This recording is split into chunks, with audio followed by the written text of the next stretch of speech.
حاج صاحب یہ ارشاد فرما دیں، عورت پر مرد کا حق زیادہ ہے یا عورت پر اس کے ماں باپ کا؟ یعنی کوئی بات شوہر کی مرضی خوشی کے خلاف ہے، اگر اب بیوی شوہر کی اطاعت کرے گی تو اسے یہ ڈر ہے کہ اس کی ماں ناراض ہو جائے گی، جو کہ رب کی ناراضگی کا سبب ہے، جبکہ شوہر اسلامک ماحول سے وابستہ ہے اور وہ اچھی بات کی خواہش کرتا ہے۔ دیکھیں، ماں باپ کا تو شادی سے پہلے اپنا ایک مقام و مرتبہ تھا بھی اور ہے بھی، لیکن اب شادی کے بعد عورت کی ایک اپنی بھی تقسیم ہو گئی ہے۔ اب والدین اور شوہر ان دونوں کے مابین یہ بعض اوقات پھنس جاتی ہے۔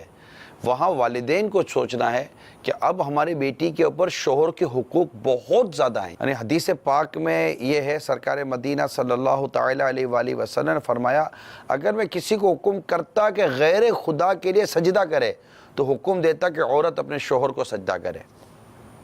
اس حدیث پاک سے شوہروں کی اہمیت خوب واضح ہوتی ہے، لہذا اسلامی بہنوں کو چاہیے کہ ان کے حقوق میں کسی قسم کی کوتاہی نہ کریں۔ میاں بیوی دونوں ایک دوسرے کے والدین کو اپنے والدین سمجھ کر ان کے آداب بجا لاتے رہیں اور ساتھ ہی دعا بھی کرتے رہیں کہ اللہ تعالی ہمارے مابین پیار و محبت قائم و دائم فرمائے اور ہمارے گھر کو امن کا گہوارہ بنائے۔ ماں باپ کو تو چاہیے کہ وہ اپنی بچی کو یہی امید دلائیں، یہی بات ان کو بتائیں کہ بیٹی تم نے اپنے شوہر کی اطاعت اور شوہر کی فرما برداری میں اپنی زندگی گزارنی ہے، تاکہ وہاں سے اس کا گھر امن کا گہوارہ بنا رہے گا۔ اگر یہ ماں باپ کے اوپر ترقی بناتی رہے گی اور شوہر کو لفٹ نہیں کرائے گی تو پھنس جائے گی۔ تو میں تو اسلامی بہنوں کو یہ مشورہ دوں گا، بلکہ بیٹی کے سسرال، بیٹی کے گھر والوں کو میں یہ مشورہ دوں گا کہ جب آپ نے بیٹی بیاہ دی نا تو یقیناً آپ کی فیلنگز 18-19 سال کی محبت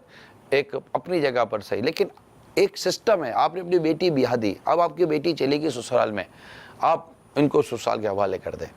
شوہر کے حوالے کر دیں۔ اب یہ ہے اور اس کا سسرال ہے، اب یہ اس کا مطلب کہ ایک نیا گھر ہے۔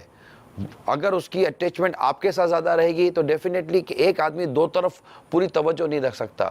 جب سسرال میں فیلنگ ہوگا یا شوہر فیل کرے گا کہ میری بیوی کی یا وہ سمجھے گی کہ ہماری بہو کی بہت ساری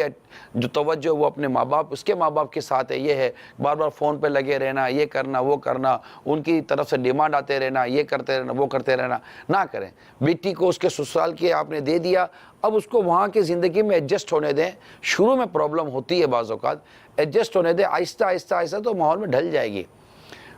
بیٹی کو چاہیے کہ وہ یہ نہ دیکھے کہ میری ماں ایسی تھی تو ساس کیوں ایسی ہے، یہ نہ دیکھے۔ دونوں کی شکلیں بھی الگ ہیں، یقین مانیں، ہاں دونوں کی شکلیں الگ ہیں، تو وہ مطلب وہ ماں ہے یا ساس ہی ہے،